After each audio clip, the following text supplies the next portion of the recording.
hard for me to like buy clothes because if I wear high waisted pants, it hurts my scar. Right. Like when I sit in. Of course. Yeah. So yeah, it's.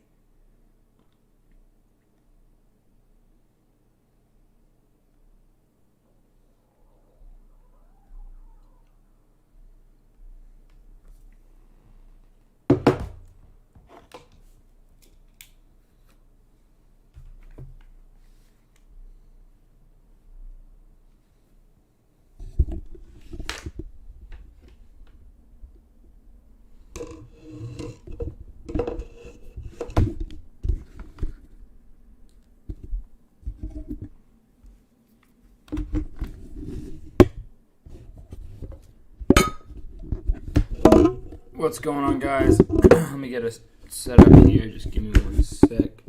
Put the mic like right there. That way you guys can hear, and then I'll put it like right here.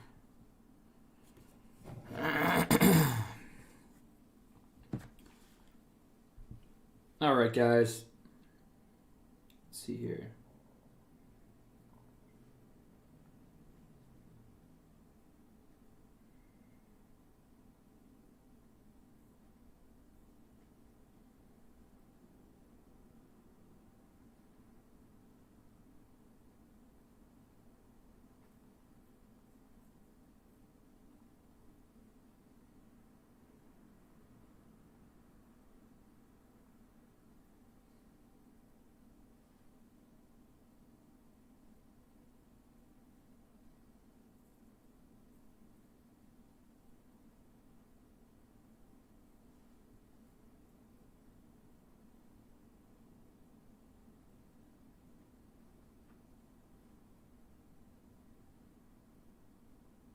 What's going on, guys? Just give me a second. I'm just setting everything up. All right.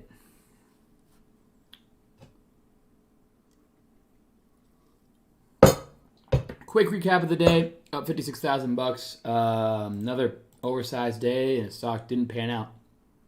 Could have been well over $500,000 today, but stock didn't pan out. So 56,000, but we're in the green nonetheless. So it does, Tarina. It does. That's my breakfast.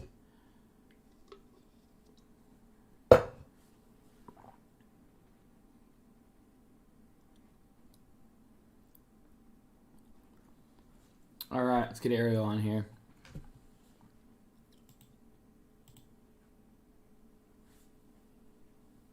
All right. I just sent you a request there, Ariel. See if you got that. Oh, perfect. All right, man. Cool. It's been a while, man. It's been a while since we've been on Instagram Live. So we'll just give it a couple more seconds for people to kind of trickle on in, and then go from there. How'd you wrap up your day, Cam? Green day, 56,000 on the day. I was unrealized up $500,000 again. But Yes.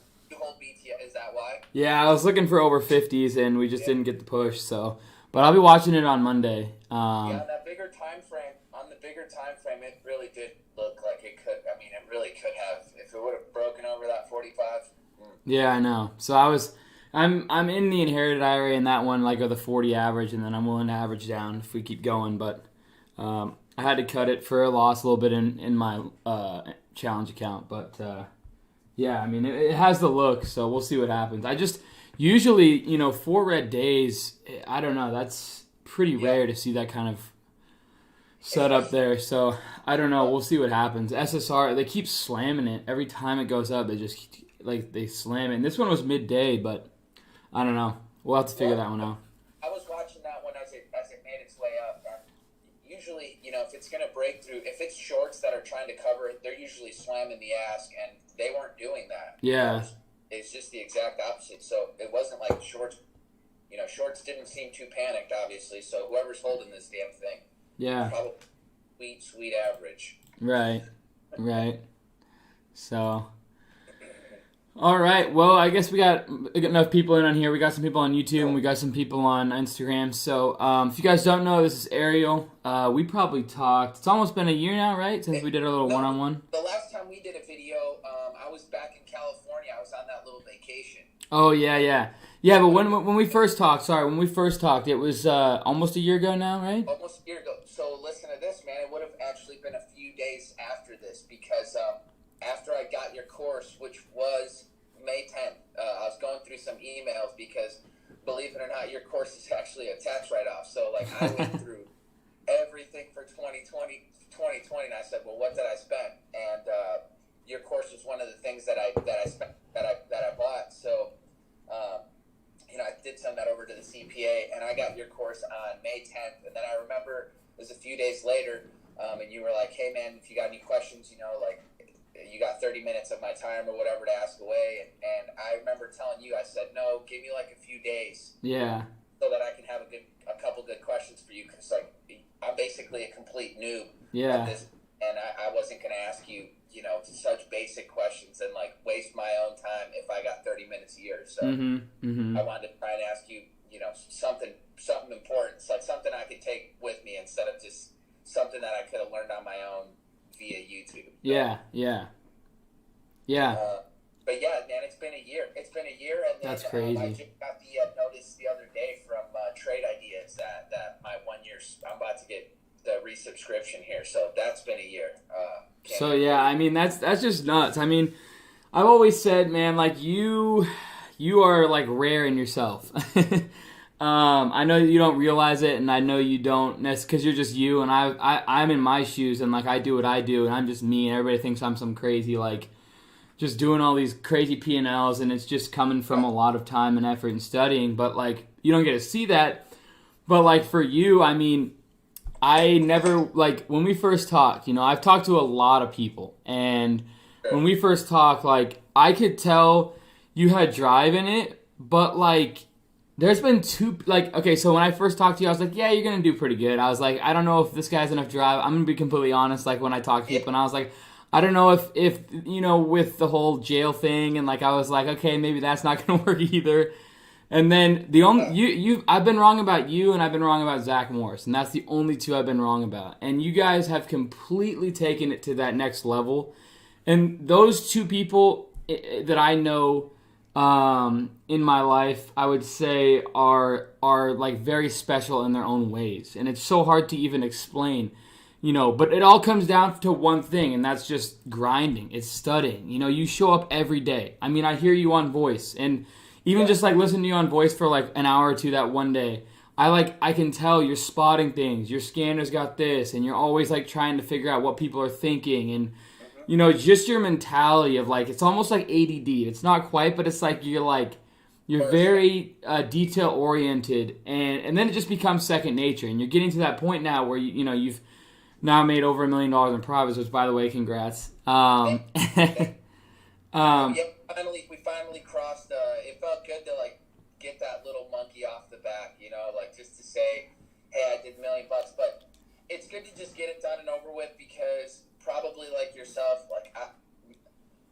mentally, I don't want to trade for money, for P&L, right? Because I feel like when you do that, even listening to guys like Trader 9 to 5 in our room, he goes, when you're trading with that mentality, like you want a certain amount of money this day or this trade, you end up butchering trades. You end up not doing well, especially when you're staring at P&L. So, or when you like have certain goals. So. I like felt myself as I was getting close to like getting to that $1 million all time. I was like so risk adverse, right? It's like, man, you've made $980,000 at this point. Why on God's green earth do you really care? Like if you take a tiny red day, or why aren't you just like trading how you know how to trade? So it will slow you down, and it is good to just get it off the back because like mentally, I'm personally pushing for way bigger. Yeah. I don't personally.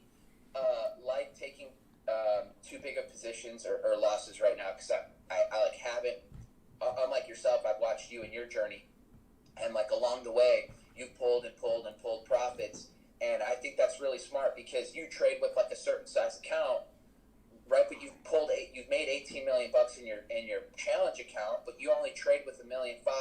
You're very comfortable. Like you could blow that $1.5 million up, go right to sleep, and be totally fine. Well, I mean, I don't know if I could go to sleep, but it would be all right. I'd be just fine. You still have a job, and for me, like now I finally have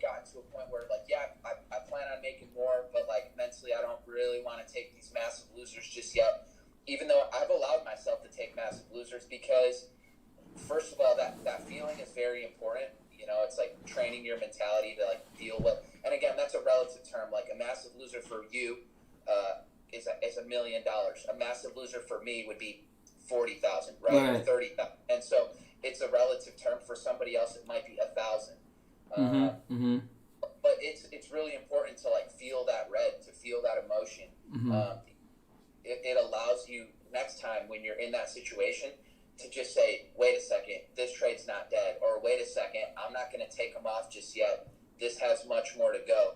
And I learned something from you, watching the way you traded RHE, when you had, you were talking about it in the 5s, and you had like an average, you were peeling some off in the 8s, and relaunching some dips and peeling some off in the 9s. And I'm just like, wow, like first-handedly, I just got to watch somebody show an hour's worth of patience with big size on a trade. And it's like, again, just watching you and the way you trade with conviction, it could lead to bad losers, but it really which it has, but yeah. Which it has, but in reality, it's the proper way of trading because,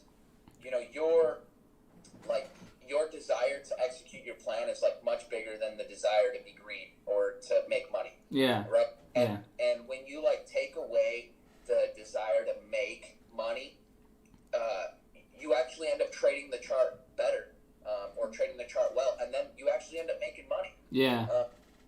It's like some people want to make money so bad, and they force the issue too much that in reality, it ends up being tough for some people. And that's one of the things that like I wish I could have told, even like the newer version of myself. Like, again, I'm still such a new trader. I talk like I'm a decade long. Yeah. Well, I mean, the decade, I'm not even a fourth of the way there yet, so. That's what I'm saying. So, but having that conviction, having, like you always say, like having what makes you feel comfortable. I tell people all the time, like when you get into a trade, you need to feel comfortable. Like forget about what P&L you might see me doing or Cam doing. Like don't take size that would kill you.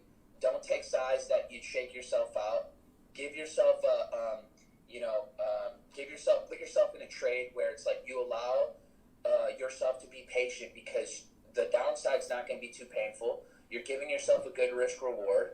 You're giving yourself you're giving yourself time for your thesis to play out. But with being in such big size that you cut yourself out because the downside is barely dropped, but yet your loss is looking really big. Yeah.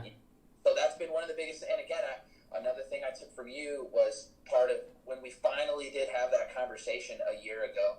One of the things you finally told me is like, hey man, when you're getting into a position, take a starter. And I didn't quite understand that when you're only trading with a $35,000 account at the time, or 32, because it's like, well, my account's not that big. I only wanted to get 2,000 shares anyway. I'm just going to buy them all. Yeah. I didn't understand that. Even what you were really saying was, even if you're getting 2,000 shares, piece yourself in, buy the 300s if you have to. Right. You end up getting yourself a proper average in a good dip. And again, these are all things that I've just picked up along the way from you. And, you said it best, man. Nobody gets me up in the morning. I really love what I do.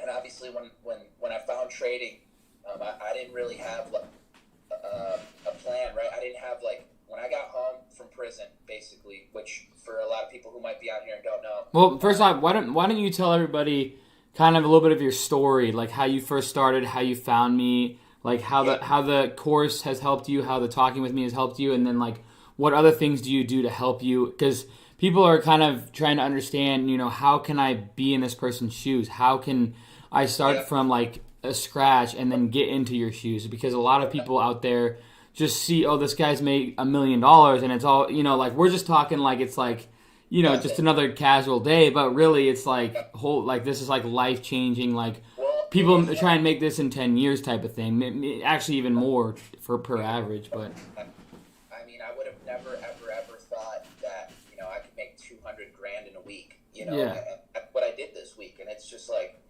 that doesn't really make a whole lot of sense to me. Yeah.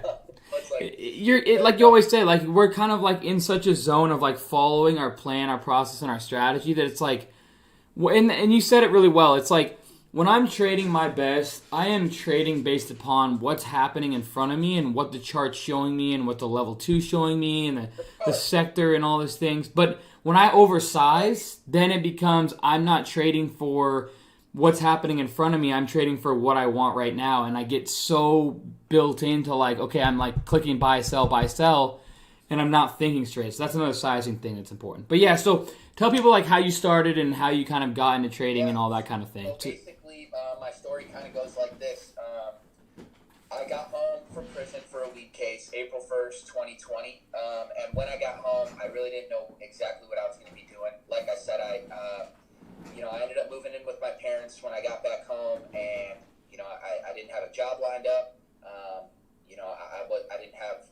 I didn't really have anything to fall back on. Literally, all I had was a little bit of cash that I had saved from working, and that was it. And I had a roof over my head, and parents that loved me, and that was good enough until I got something figured out. Well, what I realized when I finally got home and I was bumping into a few friends was that everybody was invested in the market. It's like at the very least, friends were on Robinhood. And I was just like, okay, well, no big deal to me. All I've been doing for the last 18 months is just working out. So like, what the hell are you guys talking about here? Yeah. So they're on Robinhood and they're investing. Like some are investing in Tesla and but what had happened in 2020, like when I had just gotten home, I guess a month even before that, and I had looked at the charts, our market had a huge correction. Well, that huge COVID correction actually created an insane bull run. And, our market was just, everything you bought last year, if you just held it, for some point, you'd have been green, like at any point on like any stock you owned last year. Yeah. And so created this massive bull run. So like my friends were all in the market and they were all like making kind of some money. And if I had gotten out and we were in a bear market and all my friends were getting their ass kicked, I probably wouldn't have, even tried my hand at it. Yeah. But my friends are on Robinhood. One friend goes, well, I took like $2,000. I took like a $2,000 account and I was sitting with $5K in a month. And I'm just sitting there thinking like, wait, you made that kind of money in a few months in a market, and you don't really have like some insane knowledge about the stock market. So like, if he can do it, so just the thought of making any kind of money. Yeah. But because I had no income. Right. I had some cash, but I had no real income. And I was willing to go get a job. That's the thing. I was willing to go get one. So I ended up funding a TD Ameritrade account. And actually, I tell people all the time that I funded my account with $14,000, which is technically true. But the very first time I put any money in my TD account, it was actually $1,600. And then at that point, I was just like, I had nothing invested. I just had the money in the account. And then at this point, it was, okay, well, I don't know shit about any stocks, any companies, how to invest, how to even buy. Yeah. What is a market order? What is a limit order? What the hell does buy the ask mean? What does join the bid? Like, I'm lost, right? I have no clue. And, but I found out that StockTwits was the place. I found out that StockTwits was the place where traders talked about trades. And I noticed that on the very top of the StockTwits page, it was like the names that are trending. And so I wanted to figure out, I wanted to trade the names that were trending. It's like, whoa, this one's up 80% today. This one's up 100. Like, you could have doubled your money. I'm a math guy. I understand percentages. Yeah. 100% means we doubled. So, and sure enough, like I go on one of these stocks that are trading, and at the time, believe it or not, Cam, it was, all the biotech stocks. So like the iBios of the world are going, and VBIV and VXRT and all these, and Sorrento, all these names are going. And sure enough, I end up finding you on one of these StockTwits pages giving out an overnight idea. And sure enough, like I come back on StockTwits that next day and your overnight idea panned out. I said, and in one of your posts, it was like day 90, whatever, or 100, whatever. You were so close to the million. I was just like, get the fuck out of here. I was like, this random kid has paid $1,000. Yeah. He's up $1 million right now. I couldn't believe it. And so, I remember watching your recap. I remember joining your Discord. And just, at the very least, I was intrigued, right? I was like, okay, if he can do it, I was like, I can do it. And that was my impression, right? I was thinking I can do what Cam the Man's doing. Yeah. Little did I know that was actually impossible to start, right? Yeah. And for my expectations, but then I realized, okay, I found out that Jordan was your good friend, and then I said, okay, well, here's this really talented trader in Cam, and then here's this good friend Jordan, and Jordan, you know, was having little bits of success, right? Like Jordan was having $800 days, $1,200 days, $2,000 days, and I said to myself, okay, I might not be able to do the 30 and the 40 and the 80 this kid Cam's doing, but I can maybe do what this kid Jordan's doing. He'd post his stats every single day. He'd do his recaps on Friday. And you know, that to me was like really, really invaluable. But he basically showed me that, you know, like, okay, you don't have to be Cam the Man to still make money in the market, right? So I kind of... It's still possible, yeah. Right, it's still possible, right? Because, you know, I'm going to be doing something super crazy here in the next year or two. So it doesn't, you know, what you're doing and what I'm going to be doing. And I tell myself that, whether that's true or not, I tell myself that I'll be doing insane things in the market because you have to learn to speak things into existence.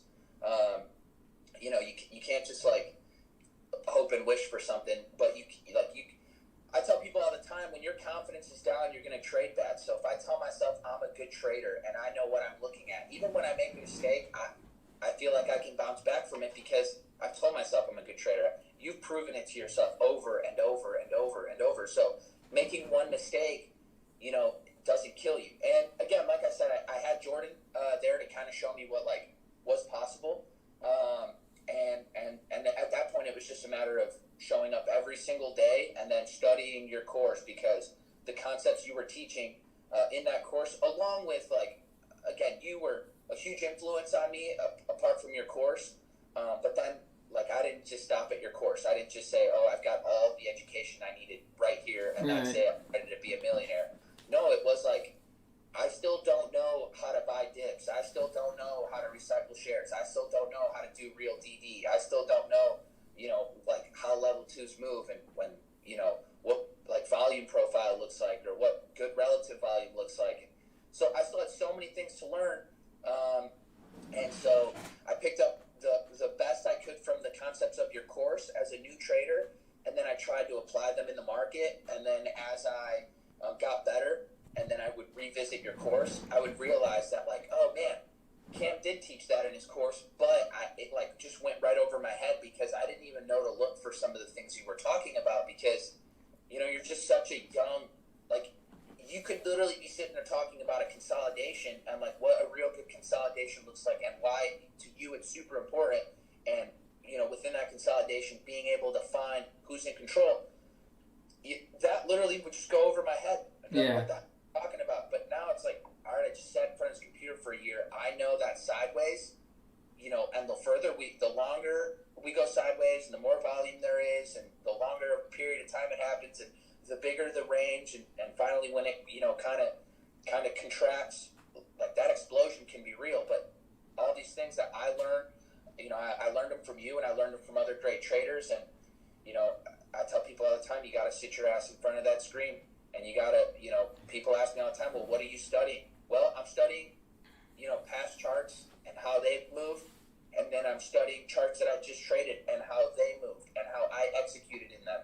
And then what I could have done better, what I should have done better. And that's what I study. Yeah. You know, yeah, and an important lesson is, like, you know, everybody can study one thing, and I could sit here and tell all of you guys to just study my course and study my YouTube and study everything about me, but for you, you know, that's not what you did, and for me, that's not what I did. And I feel like if you can learn from anyone and everyone out there, not just me, not just Ariel, not just Jordan, not, you know, just, you got to continue to want to learn and continue to figure, like, people ask all the time, like you said, like, what do I study? And it's like, the fact that you're asking that, it's almost like, well, why didn't you just, like when you're thinking about trying to make P&L or trying to create something that you're consistent at, when Michael Jordan started playing basketball, it's not like he just asked someone, like, how do I shoot this basketball? Like, it comes with practice, and you're going to shoot it, and you're going to make mistakes, and you're going to kind of go there and continue to make mistakes. And just like Tiger Woods, you know, when he golfs, like, he's not always asking, like, what do I do? It's like a feel thing. Like, it's like your repetitions, you keep trying. And, like,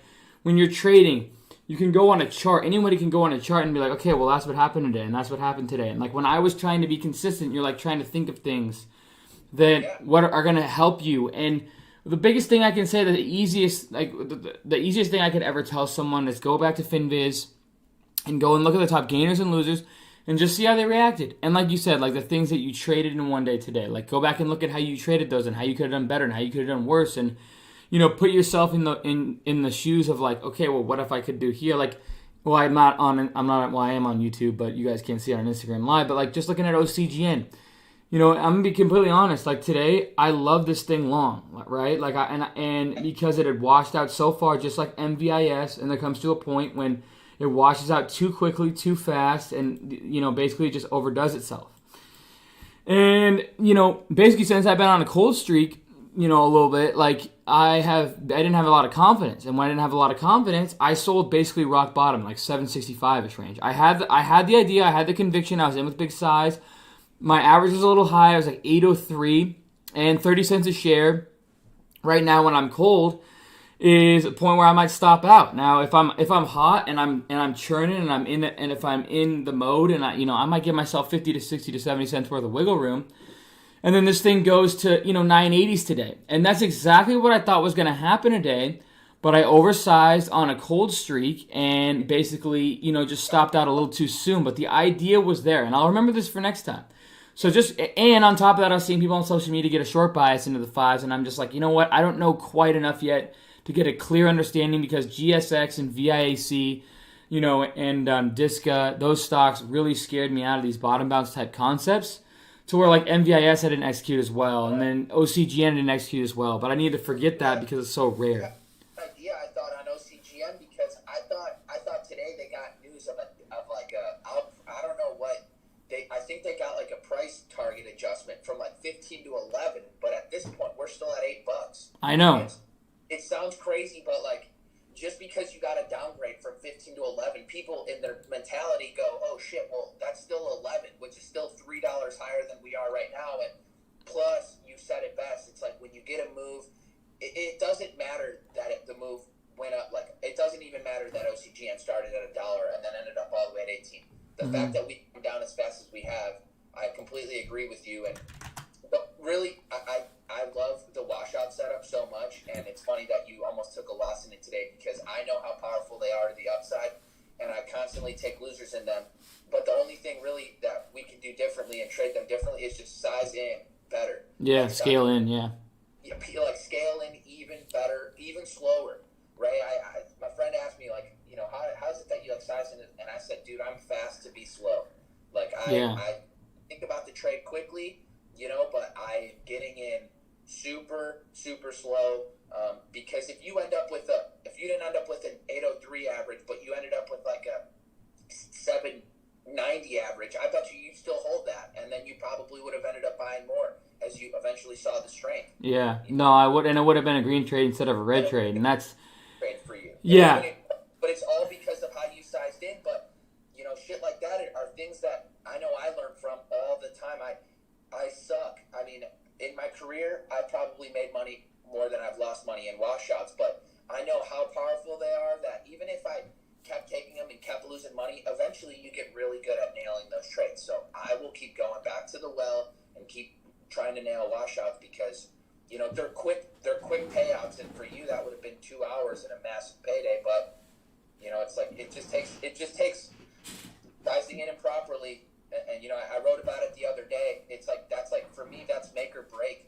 That can literally break you as a trader, because it will shake you out of winners because you do something that, and you've preached it before. You've told me size in properly, like and you say it all the time: clear risk off, sizing in properly, scaling out properly, trading around the court. Like all these things that you say, like are burnt into my brain, and yeah. The thesis, and I wrote about this the other day. If you size in incorrectly, it doesn't allow you the wiggle room to let your thesis play out. And it's like, damn, your thesis was right. You were 2 hours away from getting paid, but you couldn't allow yourself to get paid because you had overcooked yourself on the way in. Yeah. And, but again, I know you'll learn from that. I try to learn. I watch your recaps, even if I don't watch them when you go live. I watch them every single night, and I'm just like, okay, he made a mistake here. He made a mistake here. He's saying he made a mistake here. Why? All right, yeah, that makes sense. He overdid it on sizing. And that mentality is exactly the way I was when I started trading. I was trying to find traders that I could just like like I love seeing prints of other traders, and I love seeing like where they get in and get out, and trying to understand their mentality. Like I don't do a lot of shout outs, but a guy named Qual Maggie, like he's someone that I looked up to, and you actually brought him to my attention to begin with. And it's hard for me to find people that I look up to these days, just because I'm starting to get to a level where it's like they're either not. Oh, you still there? Hello? Did I lose you? Yeah, I'm still here. Yeah, sorry. Oh, okay. But I'm right here. No, and so like looking at those traders, they become few and far between now for me, because I'm getting to a level where either, they don't post P&L or they are just behind closed doors. And there's a lot of traders out there that are behind closed doors making stupid money. We just don't hear about it. We don't see about it. We know nothing about them. So common in the market, man. Yeah. People can't wrap their head around that, but like 8-figure days are so common with talented traders in the market. It's not even. And you just don't see it. And so, but what I'm saying here is that, learning from other people and constantly trying to like get an idea of what everyone does and get an understanding of like, and I even learn from people who lose a lot, because I learn like, okay, well, they looked at it that way, and how do they look at it that way? I just can't see it that way, but next time I know not to even look at it like that, and CCXI was another example today where I traded, and this was my average was like 10.01 or something. Yep, what a gap down today, huh? Yeah, but this was the one where I properly sized, and this is one of my number one watches. Were you waiting for that gap down, or what's the deal? No, I didn't know. I had no idea, but I knew this was on my radar because I saw it gap down the other day and bounce from like 18 to 27 or something like that. And but then I saw it gap down again, and I was just like, this is like my number one watch. Like, this has got a rubber band a little bit here. Like, that's just way overdone, way too quick. So I started buying in the 1030s and then properly scaling in. But that's another thing. Is like I was down in both the positions at one point, so it shook me out of one of them, and I stuck into the one that I was most confident about. And I ended up, I like literally top ticked this thing at like $12. There was a wick above 12.19, and I took it off for a $200,000 trade. But it's just like, those concepts in itself, like over time you will learn. And I learned that from so many other people in so many different ways. Like I didn't learn this like concept from any one person, but I just kind of built it into my own strategies based upon what people were looking at.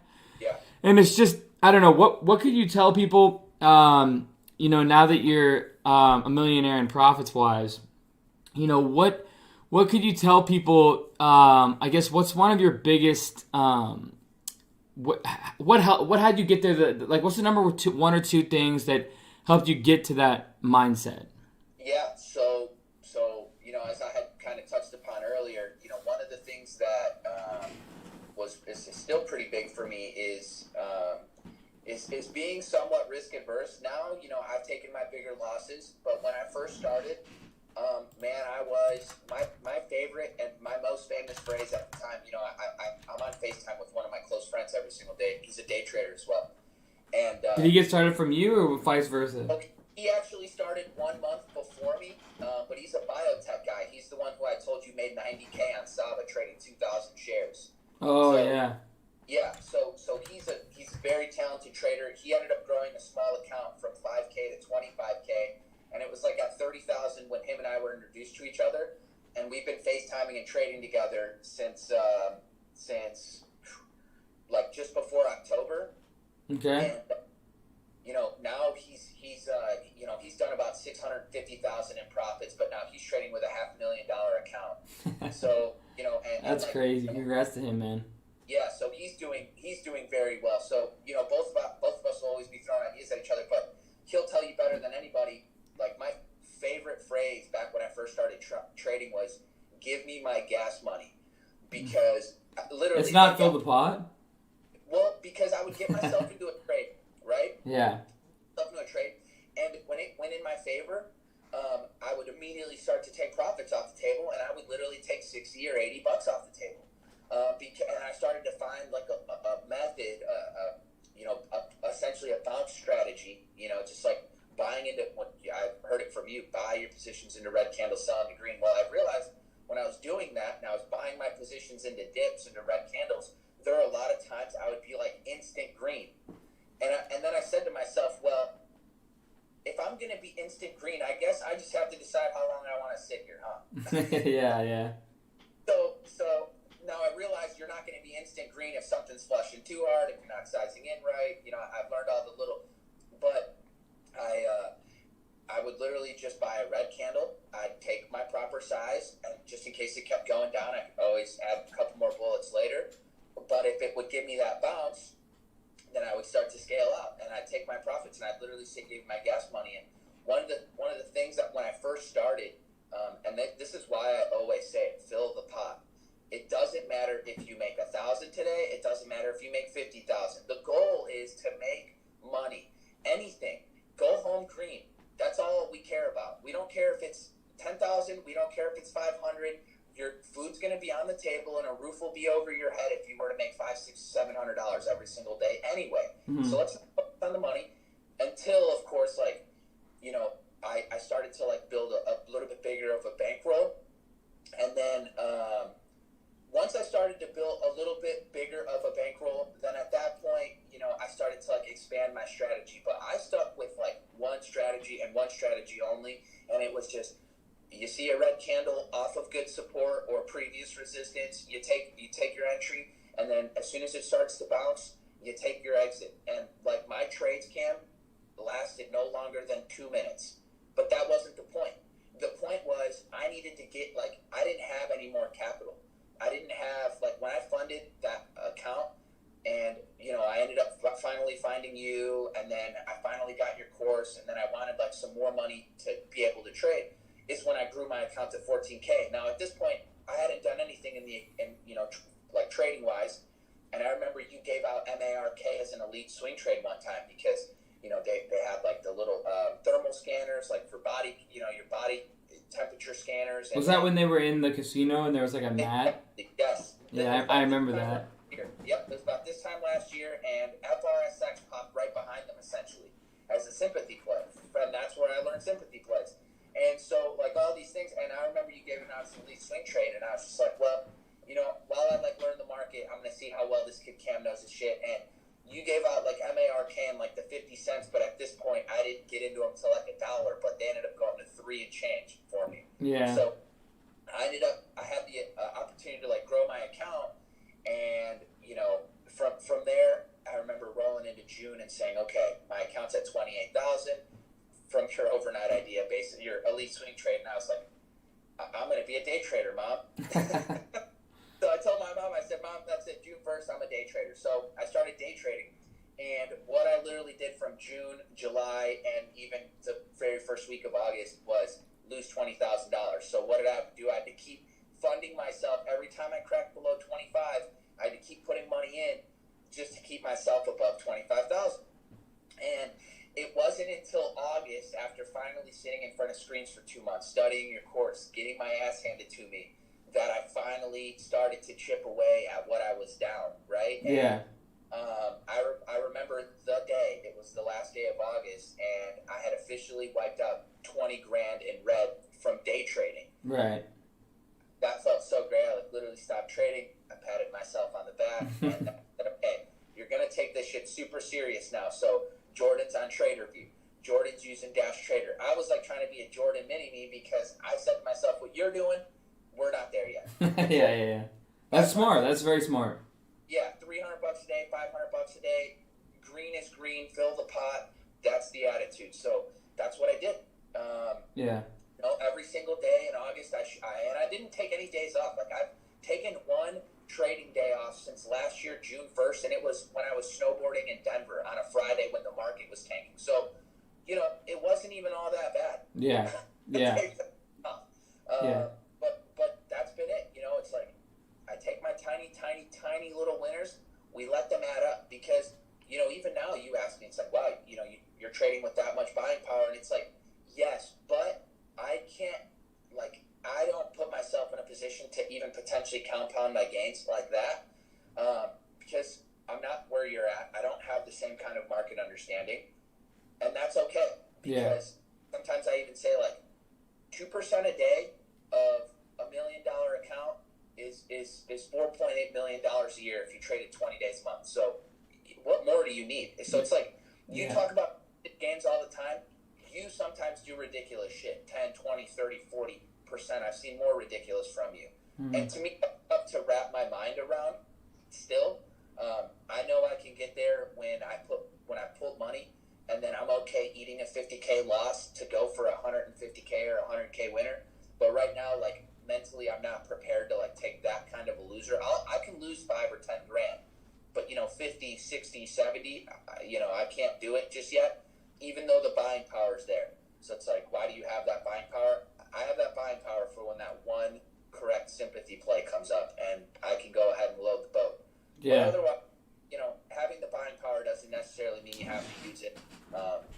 But like you say, always just a tiny little, just think about percentage gains. And, if you do 2 to 5% on $1 million a day and try to just stay green every single day, the rest kind of takes care of itself. Yeah, and that takes a lot of discipline. What you're doing is like having a big account like that, but then waiting. Because I remember, like, I never even wanted to give myself the opportunity to mess that up because I knew deep down, like, if I start taking losses, I could chunk them away really quick. It's kind of like my personality. So instead of leaving it in, I'd pull it out. But how about this? Let's get a couple questions for Ariel. We'll just kind of do like a lightning round with Ariel, and we'll figure out. A couple of questions here. Do you mind if I read them off? Yeah, go ahead. Yeah, you guys answer some. I'll and then if I see some on YouTube, if those of you guys on YouTube, I'll read them as well. But yeah, you can read some of the questions on here and then answer them. That'll be good for everyone. Yeah. So and by the way, some of you guys tuning in, this Ariel, yes, he is the guy that I was talking about, the millionaire student. This is the second one. Again, congrats.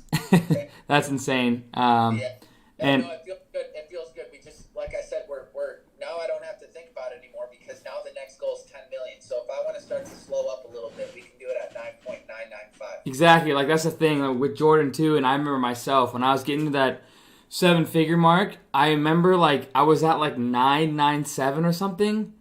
And you couldn't get. No, and then I blew like 40, then I blew 30, then it was like 20, and I'm like, no way, like, I'm so close. And then I can't even kind of get there.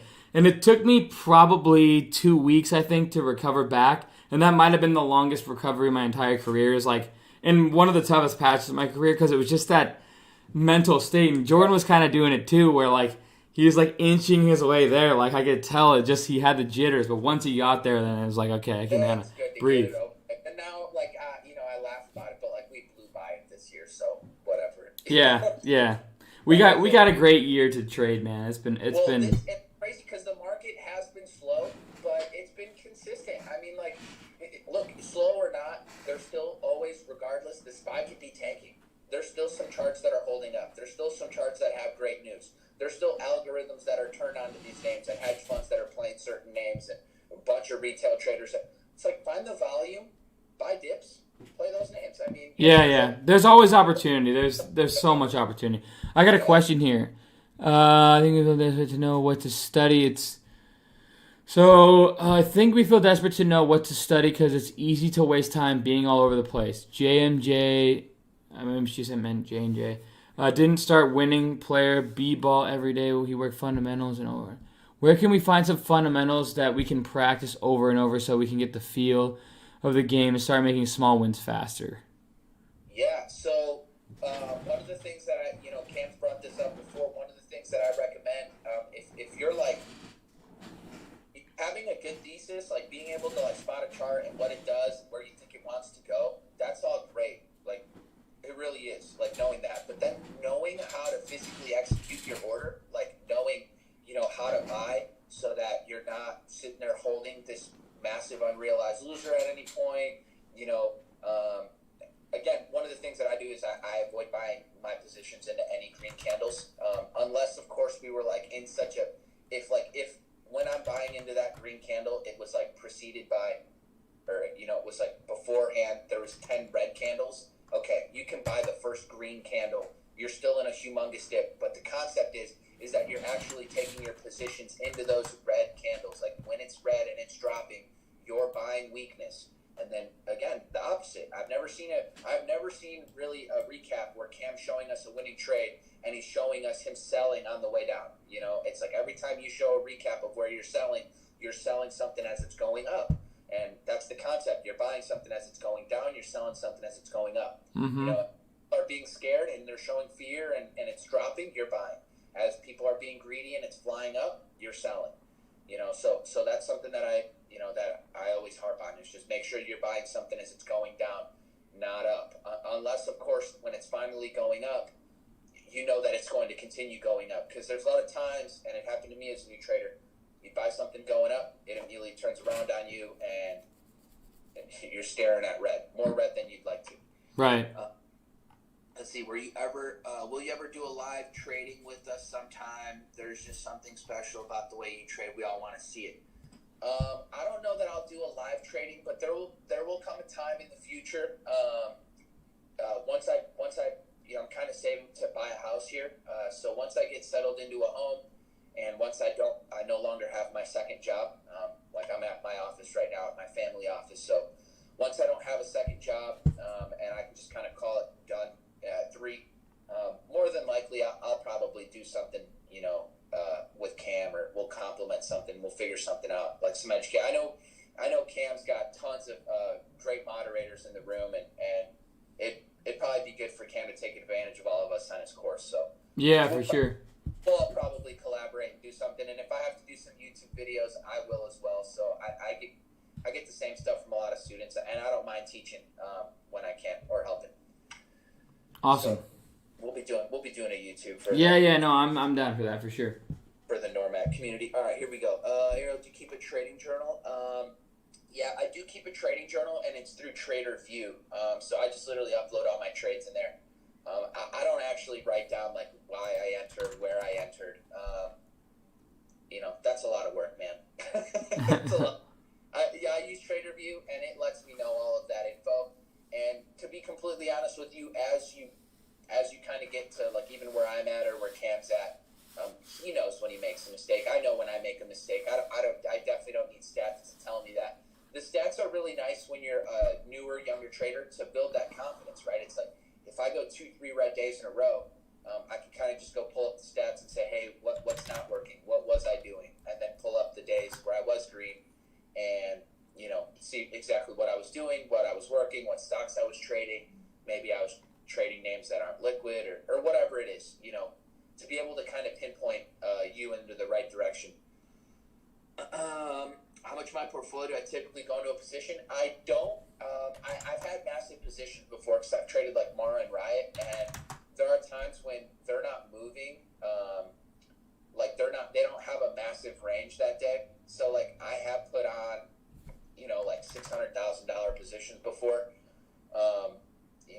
When Riot was like in the 40s, and I'll buy 10,000 shares or 15,000 shares of it if I have to. So it's not about how much of my portfolio I put on a trade. It's more so about a couple of factors: how much range a stock has in a day, how much volume it has to support. If I could if you go buy 20,000 shares of something that's got no volume, you're going to move the price quite a bit. But if you go and buy 20,000 shares of OCGN,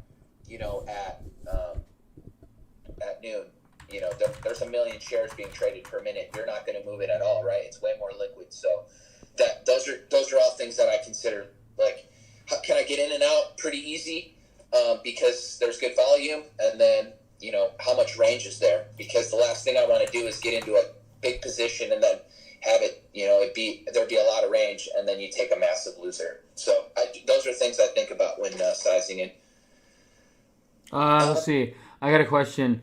How many hours a day do you study and trade? Oh God. When I first started, Cam, it was I'd wake up pre-market because like every newbie trader, you'd see like especially last year, you'd wake up and every day you'd sit down at a computer and you'd be like, holy shit, a 200% gap, or holy shit, 180% gap, or holy fuck, 100%. And so instead of like all these 100%ers, you were just like, oh man, if I just wake up early and catch it when it hasn't moved yet, or it's at 5% and the news drops and then it's going to go 100. You're just like hoping and wishing. Yeah. So I used to sit down, market open at 8:30 my time. So I would sit down at about 6:45 in the morning, and I would need to, I would literally sit there all day until 3:30, 4 o'clock, sometimes even 5. I'd have I'd have a girlfriend come over, and she'd be hanging out with my little sister in the pool in the back, and she'd be like, "Well, you're just going to sit there all day long? She says, you're just going to trade all day long?" Funny, now that she wants to be a day trader and is day trading, so, she'd be sitting there, like, hanging out with my sister, hanging out in the pool, and I'm just sitting there studying, and a year later, she's like, "I want to be a day trader, too." And you're just like, yeah, I know. It's the greatest job on earth. Yeah. I want to be. So, 10 hours a day. And look, it's not like it took me 10 hours a day for a year to, like, get an understanding. It was 10 hours a day for all of May, all of June, all of July, and then August, I started to finally get my rhythm. I started to finally take tiny little winners, tiny little winners, tiny little winners. And not to say I didn't have any in June and July, but I remember when my account was like at 28K, and I took a $4,000 loss, and like I remember my blood would just be boiling, like I'd just be steaming, I'd be sweating, I'd be like, "Holy shit, I don't make this kind of money to be losing this kind of money." Mm-hmm. And it was very stressful, losing money like that. So, okay, 10 hours a day. 10 hours a day. That was from Drew, I think. Yeah, 10 hours a day for about 3 months until I started to like finally be able to make tiny little bits of money and get myself back into the green. Okay. That's a tough question. You got questions on Instagram. That's okay. Go ahead. It says, you need to start getting a tax strategy. Yeah. Backdoor IRA, backdoor Roth. I haven't opened that one up because I have my inherited, but that is smart. Yeah, backdoor Roth is where you gotta go. That's the ticky. Yeah. Well, I just got so blessed with my inherited IRA, my inherited Roth IRA. Like I can grow that account until I'm however old, and I only have to pull out retirement, tax free. Tax free. Yeah, I got so lucky with that. I know, which is why, like I'm okay paying the taxes as long as like I can fund a backdoor and then I can trade out of that account, and I've already paid taxes on the money. So once it hits that backdoor Roth, like I can't, I won't access that money again until retirement. But I can trade out of that account and grow it to $50 million from here till I'm 70, and then we won't give nothing away.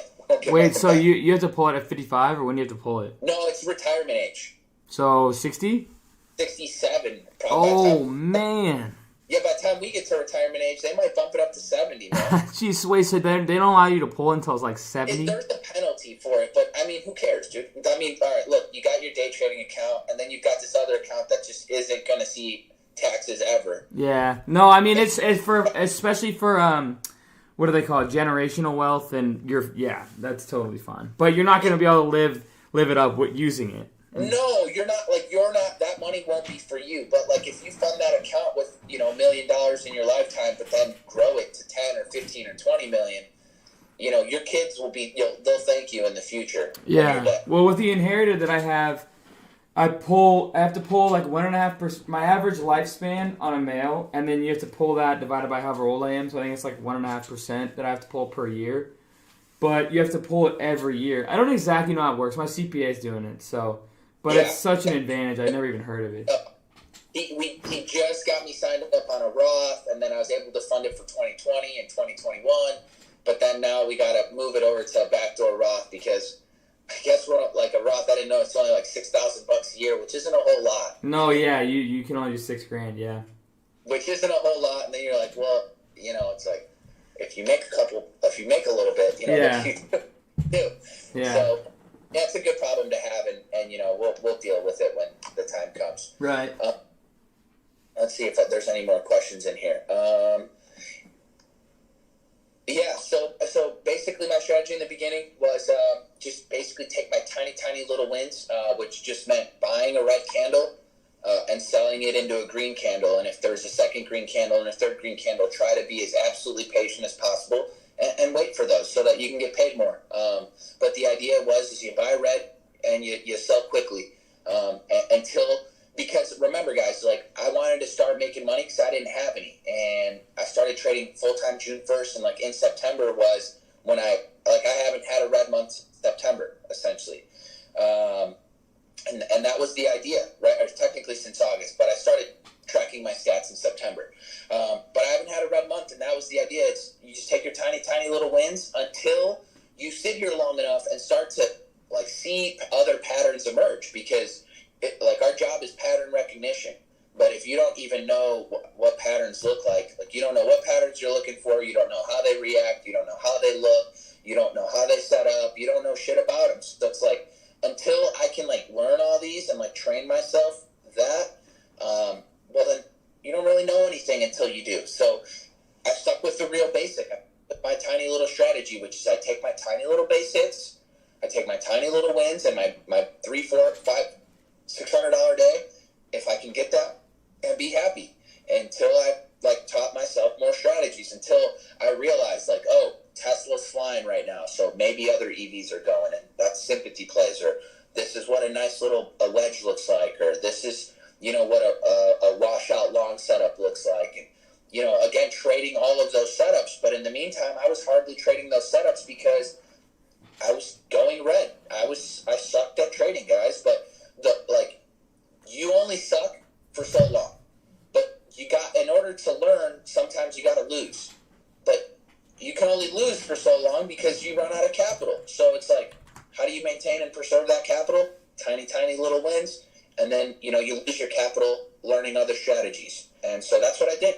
I'd take my tiny little fucking wins, and then we'd learn other strategies in the meantime. And we're learning sympathy plays, we're learning washouts, we're learning midday consolidations, we're learning end-of-day squeezes. We're learning, and again, I don't short, but we're learning parabolic shorts. We're learning, 3 halts up, start to short. We're learning, a couple halts down, maybe consider going long. We're learning all these different things, and we're trying to, execute in them, but I suck. All right, so executing these things when you suck is really hard and demoralizing, but it's not so demoralizing when you can sit there and say, well, how did you do at the end of okay, you had a red day? Well, that sucks. How'd you do at the end of the week? Oh, you had a green week. All right, great. And so it's like, that was the mentality.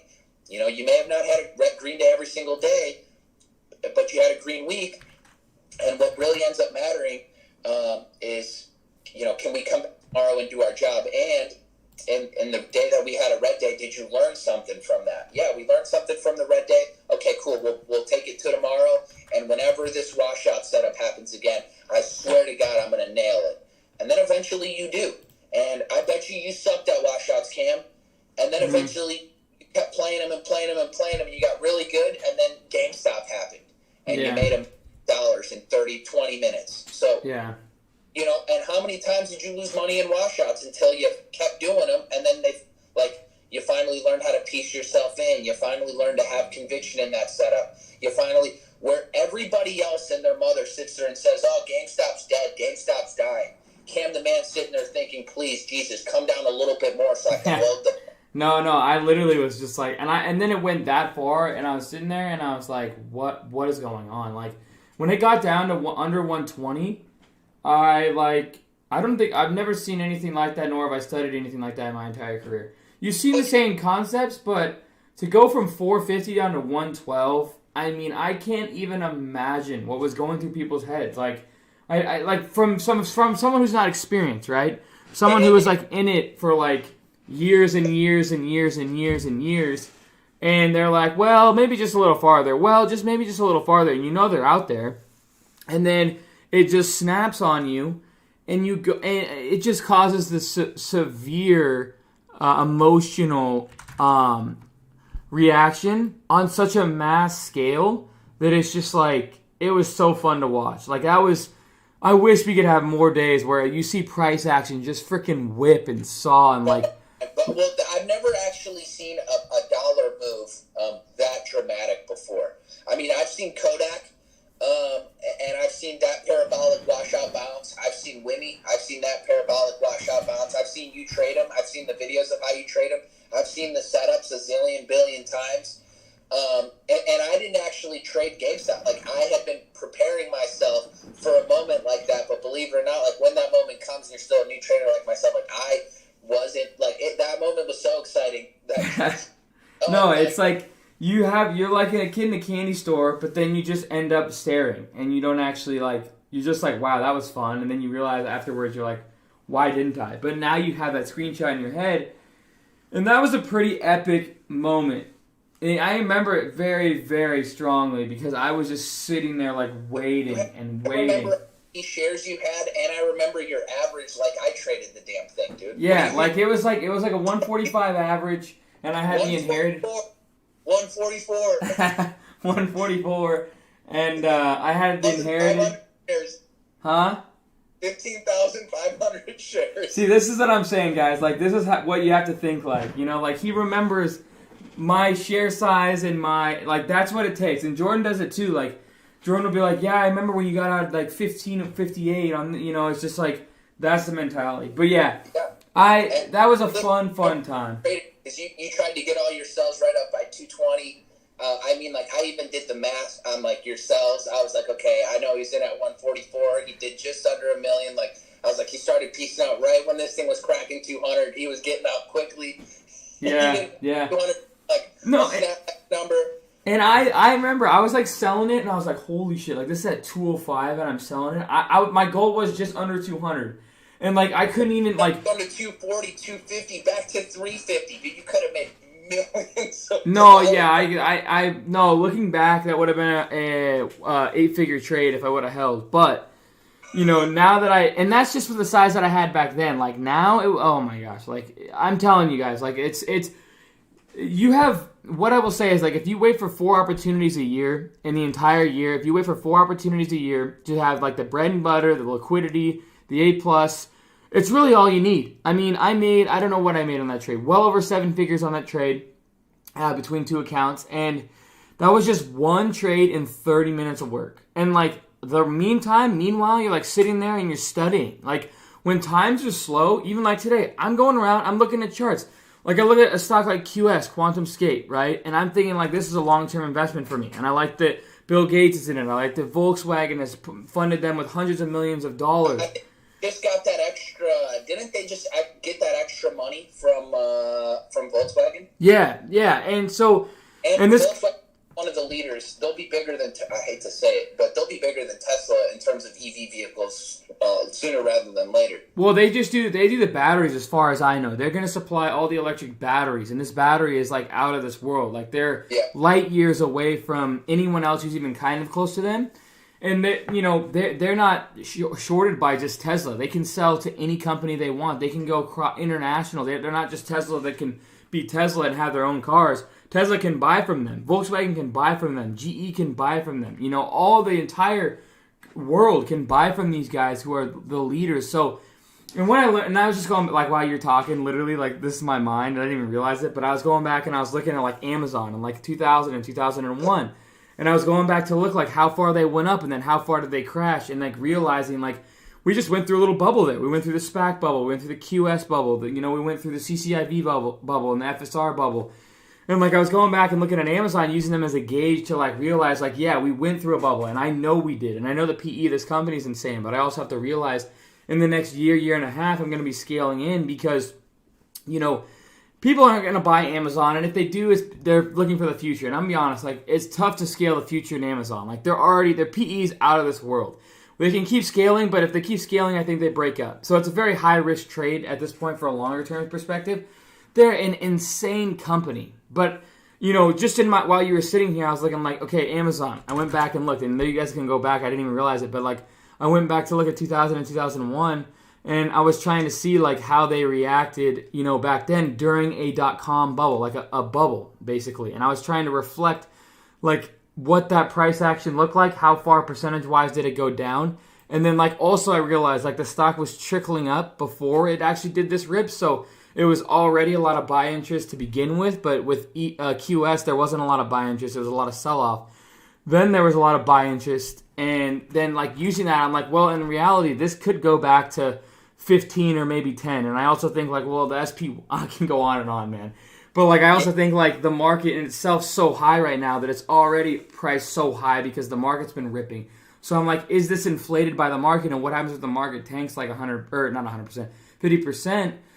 Then I'm like, okay, well, is it going to fall to like 5? And, like, I have to be ready for that, So all those things are going through my head while you were answering the questions. But, yeah, that's just what it takes, guys. No, and believe me, I've actually done some DD on QS and talking about Colin Maggie, who you were talking about earlier, you know, and he actually traded the front side of this thing. And that's where, you know, and that's where it's like I want to get on some of these other traders, like mentally, and I know you do too, and knowing the opportunity that's out there with just even some of these companies, but just some of the setups that, you know, we have the opportunity of trading. Yeah. When you have good market understanding of what a chart wants to do, and you've got patience, I mean, guys, the sky is the limit. I try my best to learn from as many great traders as I can, because, you know, even, you know, Cam, it's like, I know sometimes you buy stocks for the long term, and you don't sell them. Yeah. And so, and that's really cool too. And I'd like to get to a place like that as well. And mentally, right? Mentally, that's where I'm not going to take it to the 8 and 9 figure level. Is I'm going to sit there and I'm going to be like, okay, it's okay that I'm down 10%. It's okay that I'm down 15%. It's okay that I'm going to add 20% down here. And like the mentality of being down, and it's a different time frame. The time frame is everything. So being down, 20% in a multi-month time frame or a multi-year time frame is nothing if you're looking at it. But like if you're down 15 to 20%, which can happen obviously with GameStop in minutes, seconds, when you're day trading, things can happen very quickly. So it's just a different mindset that like I have to get myself towards. And that Qual Maggie guy, like I've watched his stuff and I've talked to him on Twitter, and we kind of go back and forth, and like, you know, he's a great person, but like, you know, getting his mindset, right? Like, and that guy, you guys should see the amount of like screenshots and the amount of like studying that he's done over the past 10 plus years of trading.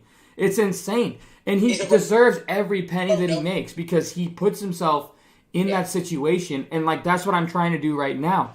My next step in my journey of trading is to be able to sit on things for weeks and months and with massive size and be confident in it. Similarly, like he does, you know, he'll swing, you know, 20 to 30 positions, and then it's wild because his entries are so good on his positions. He's basically green on every position he's in, because he's very disciplined with his stop out. So if he gets stopped out, he's out. But usually, you know, one of his strategies, if you guys, you know, take time to study him, is he's a breakout strategy buyer, but on a really large time frame. And like he literally said it on a podcast he was in. His entries are so good. He's just bad at knowing when to sell. I mean, I wish I had that problem. Yeah. And you know, it's funny because, you know, Cam, you talk about like doing like people doing a small account challenge, and you know, it can be very hard doing a small account challenge, like trying to grow a small account. Oh, the hardest part is 1,000 to 25,000, no question. It is. It's very difficult. But then you've got, you know, I was listening to Colin Maggie the other day, and he says, well, screw the small account challenge. Come try the large account challenge. Yeah. Like, when liquidity becomes a problem because, you know, you're trading with $150 million, you know, when you've got, you know, your margin on top of it. Yeah. No, once you get over that threshold of liquidity becomes a problem, then it's like a restart. You're back in the 1K to 25K feeling again, because, you know, even I feel it's a little bit, you know, sometimes when I'm trading some size, like I have to be careful, you know, and that's why trading around a core is very important, because you get stuck. You're stuck. I was stuck in. You were stuck in Mosey. I remember. I was sitting there watching you sell it. Yeah. Yeah, I was stuck in this effing thing, and I couldn't get out. And I ended up, again, it didn't bother me, but I took a 4K loser on after hours on it, and I couldn't get the hell out. No, I was watching it, and I was like literally just like kind of laughing because I saw you. I was like in voice for like, I didn't realize that my voice was still on, and then I heard you. You were like, "Yeah, I'm still stuck in this damn Mosey," and like I'm looking at the candles right here, and I was just like laughing so hard because I was like, if this thing goes the next day, and then the next day it goes to 450. So yeah, that's trading, folks. I mean, we all make mistakes. We all have our ups and downs, and trust me, I've been stuck in plenty of stocks. And, you know, once you get over probably, I would say, 3 million in buying power. I mean, really, it's 1 million in buying power. Liquidity becomes a problem. But when you start trading, like, even mid-caps to blue chips, I mean, 3, 4, 5 million, you start to have to think about it, you know? And then you get to 10 million, and you're like, okay, well, now I really got to think about it. At that point, it's blue chips. And you can, you know, I do like small caps because the percentage moves are that much bigger. But, you know, you can go play mid caps that give 20% moves on a day and still make shitload of money. Yeah. And when I took my small account, right, so when I started with 1,000, I was trading a lot differently than now. But there was a very strategic reasoning why I wanted to start with $1,000, and then why I wanted to grow it to, first was $1 million, then was $5 million, then now our goal is $30 million, right? So, in that, I traded so much differently, guys. Like, you can go back and look at the way I traded so much differently. It was like 15 cents, 30 cents stocks. Oh, you got a little Doge there? Was that Dogecoin right there? Dogecoin. There he is. But yeah, I mean, and over time I evolved, and over time I had to recognize that, okay, this didn't work, so then I had to move on to this, and then this didn't work, so I had to move on to this, and now basically all I trade is, mid caps. When it gets small caps get really crazy, I'll trade them, and so on and so forth. But yeah, is that your good luck ticket right there? This is my good luck charm, man. He's a real companion. He just hangs out and never complains. Are you at your office or are you at home? No, I'm at the office. We close at 6 o'clock, so I'm usually here until we close, just helping out in case I kind of let the employees know that I had a couple things going on after trading day today. So you just ran it out? No, so my mom has a store. We have like a natural health food and supplement shop that my mom's had since I don't know, like the late 80s. Oh, okay. And, so when I got home, my mom's like, well, you can always come work with me. And, that was a great idea. And, you got suckered into that one for the rest of your life. Yeah. So I started trading, from home. And then eventually my mom's like, well, if you want to come and work at the office after you're done trading. And I said, you know what? You got business internet. I said, it'll get me out of the house. It'll make it feel more like a career or like a job. Like, you got to get your ass up. You got to go there. You're there to focus. You're there to do a job. You're not just, like, rolling out of bed to go, like, haphazardly do this job. No, it's like you got to get up. You got to get ready. You got to go to work. Yeah. And then do your second job. And then, so that, believe it or not, that mentality, like, having those jobs, like, separating the two, essentially. Right. No, I mean, shit, I get up and I'm just chilling in my boxers. I don't even have a shirt on. I just roll out of bed and I'm ready to... You should see me. It's like I'm asleep, but I'm not. I'm like ADD, like, I'm like looking around, but it's like 6 in the morning. And literally, like, I'm just coming out like, all right, morning, guys. And then I start trading. I got to get up and I got to do sometimes about a 30-minute drive in the morning. So that, like, drive gets, me up and gets me awake.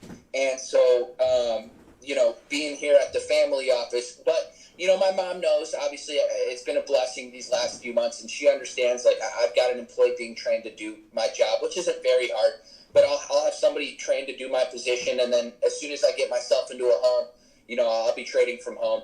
Just because, my time is it's becoming more and more important. It's like, you can do well in life and make all the money you want, but, what's use of that, that money's no good if you can't enjoy it, or if, like, you have no free time.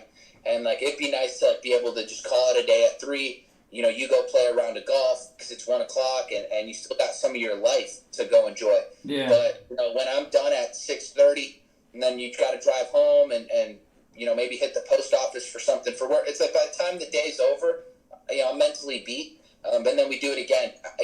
I'm cool with it for now because, it's helping my mom. Yeah. And I can't, like, leave her in a place where, she's not, like, in good hands, because I know how to do my job really well, and I'd have to have somebody trained so that they can do it well also, and I wouldn't feel like I'm leaving my mom high and dry. Yeah. But, once I got a home, once I got an employee trained, that's it, man. That's it. We're trading full-time from the house, boxers, booger on the eye. I don't give a shit, man. Yeah. Turn on, let's go. Yeah. No, I mean, that's the American dream right there, man. Like, I love, like, I don't ever do it, but lately, since it's been slow, sometimes I love just, like, it's just even getting out and, like, I don't know, like, getting some food out of the fridge. Like, I really don't get up a whole lot, or, like, just, like, after 1 o'clock, I try and just, like, stream and then, like, work out, and then I have the rest of the day to, like, enjoy my life. Because, when, there comes to a point in your life, and I hope that you all get here, and that's the goal for everyone, where, like, you get to a point where finances is no longer one of the top. Finance is probably one of the top struggles in the entire world. Is just always trying to find a stability in your life, and that's always you're always pushing for that stability in your life, and you end up going your whole life pushing for it. And so when you have it, it's like, what do you truly enjoy? What do you truly like? And for me, I always have to get the blood flowing. So working out is a must. I don't ever skip my workouts. And if I do that, then I literally feel like a failure. If I don't get up at 6 or 6:30, I feel like a failure. There's things that are set in my mind that I have to do it, or I just get so down on myself, I'm not pushing myself hard enough. You know what I mean? And so I hope that a lot of you guys take that home with you. Is it's just have your goals set and make sure to damn well do them. Don't make excuses. Don't say, well, this person can do that and I can't, because once it's impossible, then why don't you prove it impossible? Or once it's impossible, why don't you prove it possible? You know what I mean? That kind of mindset needs to be. I hope that all of NorMagnoTrading.com has that mindset, because that's truly what it takes. And if you think that you can't do something, well, then figure it out, because I guarantee you can do a lot more than what you think. So, but yeah. Anyways, I can go on and on, but hey, man, congrats. Thank you, man. Say it again, man. How much money have you made in the market? Well, hold on, I'll tell you. You're gonna tell me the exact amount. I was looking for $1 million, but whatever. So I'm at 1.3 million now. I'm at 1.209 million right now. $836, but I did 90,000 and change last year, so we're at 1.3 total. Hell yeah, man! That's got to sink in, man. That's got to sink in. That's so sick. Dylan, we're shooting. I haven't told you yet. I told Jordan we're striving for it's got a good ring to it. So we're going for $1 Million May. I fell a little off the pace this week. Fell a little pace. We're at $211,000 this week. So hey, congrats to your week. You crushed it, man. You freaking crushed it. It just it's just about consistency. I tell people all the time, cool, you got $1 million account. I'm not you. I can't percentage gains 30% a day sometimes. That's just not me, because I'm so risk adverse. There will come a time when I'm shooting for $200,000, $300,000, $400,000, $500,000 days. But right now it's give me my 2% a day, which is $20,000 a day for the month. That's $5 million a year. For right now, that's plenty. Yeah. Obviously I'm shooting for way more than that. I don't tell people that, but I strive for more. But look, it's all about consistency. You go, and then in the meantime, while I told you guys in the beginning, while I just took my tiny little green base hits, while I learned other strategies, I'm doing the exact same thing now. Yep. So, all right, guys. And last question that somebody had was, how helpful was the course, honestly, to you? How helpful was Cam's course? Incredibly helpful. For several reasons. One, obviously the content on there. I tell people all the time, I tell people honestly, you personally may not be the greatest teacher on earth, but that's okay. Your concepts are beyond powerful. Mm-hmm. Okay, you might not be an English major or a lit major, so the way you say things isn't perfect, and your vocabulary isn't perfect, and you're 26 years old and you haven't been a teacher for 30 years. Yeah. None of that's important. What's important is the concepts that he's talking about. What does a consolidation look like? What does a washout look like? What does a parabolic washout bounce look like? You got all those in your videos. You've done live tradings of them. I've seen you live trading. I forget exactly what name it was, but watching you be up huge P&L, watching it come back, and then you adding more, only to then watch it then go right back up. And so the concepts that you teach are incredibly powerful. Like I said before, are you personally the very best teacher in the world? No. And my girlfriend gives me shit all the time for my grammar. And I know I have bad grammar, but I'm not here to be a grammar major. I'm here to make money. Anybody who's going to nitpick you at that, they clearly, they just want to find something to bitch about, because they're a lot of people, and I get it. The course is expensive. People feel like if they don't make money after they've watched your course, that you didn't do your job, and that's not true at all. Mm-hmm. Because people aren't doing their job by trying to absorb those concepts and then taking time to practice them. It's just because you teach something, just because hand you a fishing pole and a lure and say, okay, well, now you're a master fisherman. You know, Yeah. No, that's not how that shit works. It's like you're gonna have to sit there and learn what spots to fish. You know, what kind of lure attracts what kind of fish. How fish like to move. You get what I'm saying? Yeah, Like, yeah. Exact same things. You got to willing to take time to learn. And again, your concepts are very powerful. And that's the way I'll leave it. You know, people that want to learn them, they learn them from your course. You talk about your concepts all the time. You know, you talk about the washouts. You talk about parabolic, runners. You talk about now shorting, which, again, now that you short, maybe your students would like to see, maybe a video or two of, like, your thought process of why you're shorting. Yeah. The things you'd add.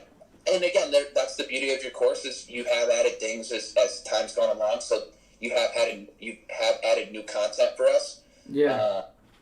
And I'm working on adding some more stuff, too. Like, I was either going to make like a new course or just continue to add to it.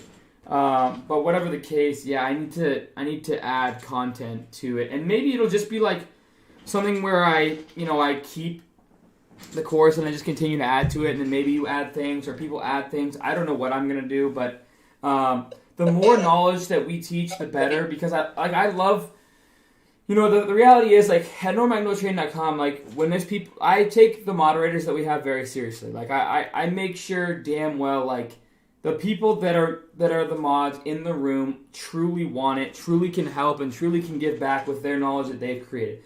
And I realize a lot of them don't have the time and the amount of time that I put in, but some of them do, and some of them maybe even more, and, like, just taking little bits and pieces from all of them, and, like, the goal is to create a financial free life, right? And so, but to create ideas, it's not only like congratulations for taking someone's idea and making money, but then it's like, okay, you need to remember that for next time, so someone doesn't have to tell you like, oh, look at that and look at this, right?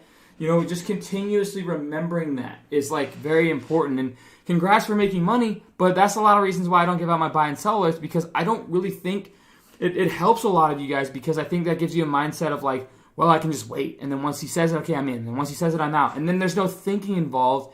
And things change so quick. I mean, what if they have an offering? Things can happen so damn fast. I said it before, and that's the thing. I said it. I would rather be somebody who learns how to fish than be given a fish. It's like, if again, God forbid anything would ever happen to you. I never wish anything bad to you to ever happen. But like, if something happens to Cam the Man and you're no longer on planet Earth, all of a sudden now I can't be a day trader anymore. Yeah. Because Cam's done giving out ideas. Yeah.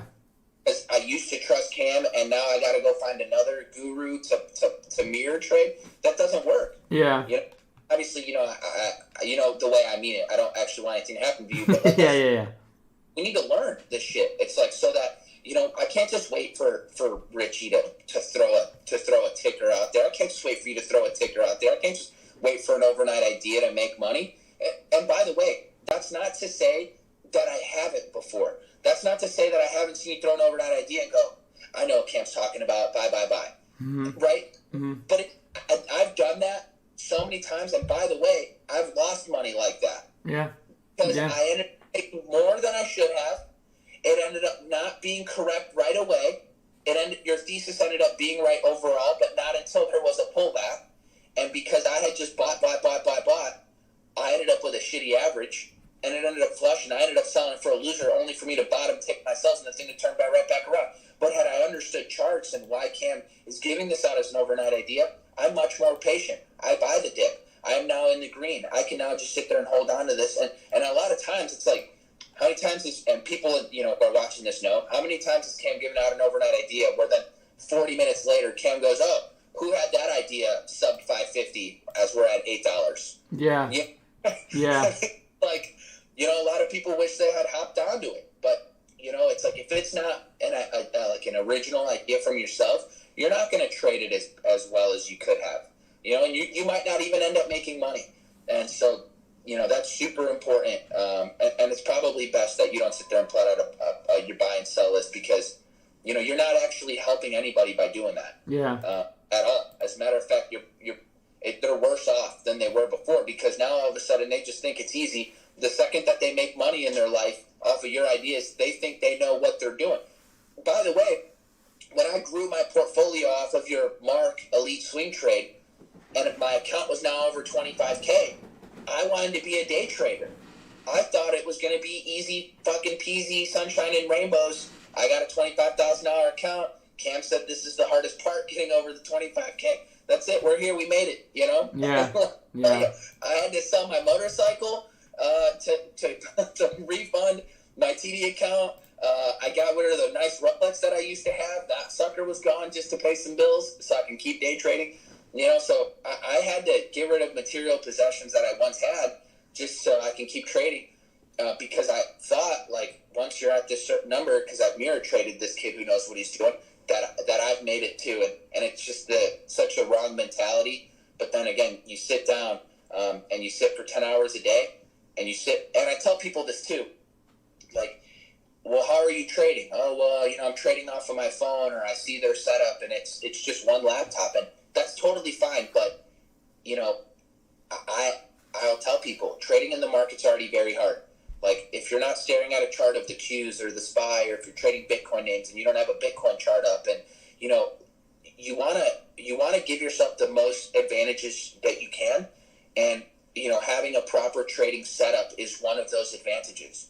Like, yes, you can make money on Robinhood. Yes, you can make money just through a phone. But if you know, had several charts up, if you had the SPY chart up, so you're not literally sitting there trying to buy some certain stock that's mirroring the SPY, and the SPY's tanking, and you're sitting there trying to buy the dip, and this keeps on tanking. And it's like, well, it's mirroring the SPY chart, and the second the SPY's done dumping, this will start to reverse. But you're not even looking at the SPY. Like, so people aren't even giving themselves the like all the tools that they need to do their job properly. So that's what I tell people all the time. Make sure you're giving yourself the right tools, making sure you're giving yourself the right time, you know, and make sure you're giving yourself the proper education. If you do those things, man, you're like, people are no dumber, or like no smarter than I am, or people are no dumber than me, and I'm no dumber than you, right? Like, I look at Cam and I'm just like, this kid's not a genius. He says he got done working at Domino's. Yeah. So if he got done working at Domino's and is doing this, and I went to college, I should be able to figure this out. But what does it take? A shitload of hours behind the computer. It takes finding a couple people who you can relate to and whose strategy kind of fits your eye and what you do, and get to work. You know what I'm saying? Put yourself, and again, give yourself a good foundation, a good education. Be willing to put in long hours, and, you know, usually I'll say this: anybody who I've seen, you know, do that,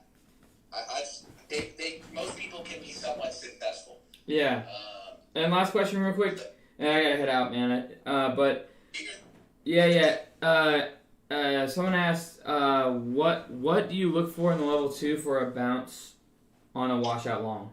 Yeah, I look for a couple things. I look for the ask to start thinning out. Usually there's a big ask, you know, like walking. If you see the ask, walking the bids down. So, like, the ask keeps stepping down in price. That's not good. So you'll usually start to see a couple things. You'll start to see the ask get thin, and then you'll start to see bidders jump over each other. As something's going down really, really, really fast, you'll see the prices going down on the bid side. It's just going down and down and down and down and down. The ask doesn't have to follow it. Ariel can go on forever, can he? He can. He sure can. Ariel can go on forever. Oh, sorry. Forever, man. This is what I love. No, someone said that. Hey, you guys are talking to the wrong person. This is what I love doing. No, yeah. That's how I know that you got here. Yeah, so I look for the bidders to finally, on a washout, finally start to jump over each other. As in, like, they're trying to cut each other in line to get in, right? It's like, at first, you know, it's going down, down, down, down, down, and the tape's going really fast. And you'll notice that in the tape, it's speeding up. And then I always like to think about it like when you're in Vegas and you pull, like, the little slot machine wheel, you always see, like, the little wheels spinning until they stop, right? Well, picture them just like that, but with numbers instead of, like, little pictures. And so picture them, like, with wheels spinning down, and it'll stop. And it's like, it's almost like on a spring or a coil, and it likes to spring back up. And that's essentially the price rolling back up. So you want to see the tape speed up on the way down. You want to see the tape start to slow, and it starts to slow because buyers, you're starting to run into buyers. So buyers start to hold that price up, but there's still so much selling pressure that it goes down. But at some point it goes too far down, that what begins to happen is the bidders start to jump or cut each other in line to get back in. And when they start to cut each other in line, and then that ask is really thin, now all of a sudden, if you're a short seller and you had just sold something that had gone down really fast and you didn't catch buys on the way down, and now you got to start to get out on the ask, you'll start to see ask get chewed through really quickly. So, if there's like a big wall at the or like a fake wall at the ask, trying to maybe hold the stock further down, that's only so, a big person can flip their thesis and, you're like, oh man, this thing's still got to go down a big ask. But after you've gone down far away, usually those are just fake walls, and it's so somebody can flip their thesis, flip their bias, flip their position, and then all of a sudden that fake ask goes away, and this thing starts to rip and roar to the other side. Oh, there's a lot of, I know, Cam, I know you don't worry yourself as much with the tape like Jordan and I do, but these are all things that you definitely see on the tape. You see hidden buyers, hidden sellers, fake walls, fake bid propping. These are all things that you see, and literally staring at the tape. I use Dash Trader, so staring at it while it's moving is such a help. But I know, for instance, at Cam, it's hard for me to speak for you, but I know you're in a couple of positions usually at a time. So you're not glued to the level 2 quite like I am. I am a little bit more, again, because I'm risk averse. We don't need no flushes on me ever with 20,000. So if I even think this thing's going to start to go against me, I'll start to cut some of my position. Like if I'm not right and my thesis doesn't start to work itself out in 5-10 minutes, tape spoofing. Yeah, if my thesis doesn't start to work out in 10 minutes, 5 minutes, something's wrong, because I usually wait for a really nice washout, or I'm waiting for like the last red candle on that consolidation when I think it's supposed to rip. If it doesn't start to go within a few minutes of when I got in, something's wrong, and then I really start to watch that tape, because usually my thesis is right pretty quickly. I think that might be it, man. Yeah. So anyways, congrats, man. Congrats to your 1.2 or 1.3 million in profits, and let's just keep pushing forward. I gotta work out. I'm gonna enjoy the rest of my day. Going to a nice steakhouse tonight. I actually got this wine called Screaming Eagle last time, and it's supposed to be like the most insane wine. And funny story, I went with Jordan and a couple of buddies, and we're going again tonight with the same people, because it was like, this might be one of my favorite restaurants. But and we got this bottle of wine, and I think it was called Screaming Eagle. I might be wrong, but and the wine guy was like, we haven't opened this bottle like in like years or something like that, and it was like stupid, right? And so we open it, and I've heard a lot about it, and then we actually try it, and I was like, damn, Is that. Is it red?